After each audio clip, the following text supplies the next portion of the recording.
Hébreux au chapitre 4. Craignons donc, tandis que la promesse d'entrer dans son repos subsiste encore, qu'aucun de vous ne s'en trouve exclu. Car cette bonne nouvelle nous a été annoncée aussi bien qu'à eux. Mais la parole qui leur fut annoncée ne leur servit de rien, parce qu'elle ne trouva pas la foi chez ceux qui l'entendirent. Pour nous qui avons cru, nous entrons dans le repos. Selon qu'il dit, je jurai dans ma colère, ils n'entreront pas dans mon repos. Il dit cela, quoique ses œuvres eussent été achevées depuis la création du monde. Car il a parlé quelque part ainsi du septième jour. Et Dieu se reposa de toutes ses œuvres le septième jour. Et ici encore, ils n'entreront pas dans mon repos. C'est vrai que pour les Israélites, Seigneur mon Dieu, lorsque tu parlais de ton repos, tu ne parlais pas à ce moment-là du septième jour, mais tu parlais, Seigneur, du lieu que tu avais pour eux, Seigneur, de repos.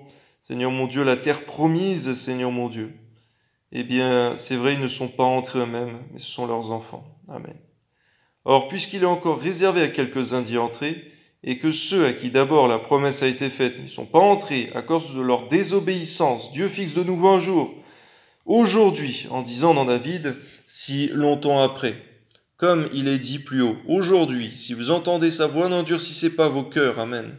Car si Josué leur eût donné le repos, il ne parlerait pas après cela d'un autre jour. C'est vrai, aujourd'hui, Seigneur, nous parlons du jour de repos, Seigneur mon Dieu, qui est le jour, Seigneur mon Dieu, où nous entrons dans ton royaume de gloire, ton repos. Que ton nom soit béni de nous rester dans l'obéissance afin de pouvoir y entrer. Amen. Il y a donc un repos de sabbat réservé au peuple de Dieu.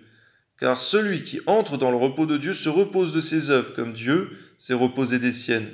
Efforçons-nous donc d'entrer dans ce repos, afin que personne ne tombe en donnant le même exemple de désobéissance, car la parole de Dieu est vivante et efficace, plus tranchante qu'une épée quelconque à deux tranchants, pénétrante jusqu'à partager âme et esprit, jointure et moelle.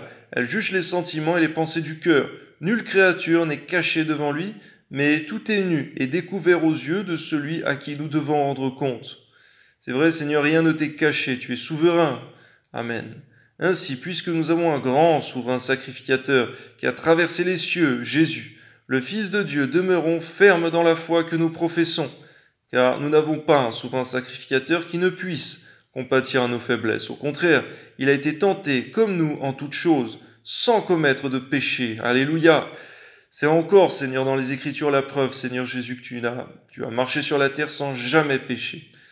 Tu es le seul, Seigneur Jésus. À toi seul soit la gloire, Seigneur, car ton sacrifice, Seigneur, est le seul qui était capable de nous purifier, de nous sanctifier, de nous pardonner de tout péché. Amen. Approchons-nous donc avec assurance du trône de la grâce afin d'obtenir miséricorde et de trouver grâce pour être secourus dans nos besoins. Gloire à Dieu. Amen.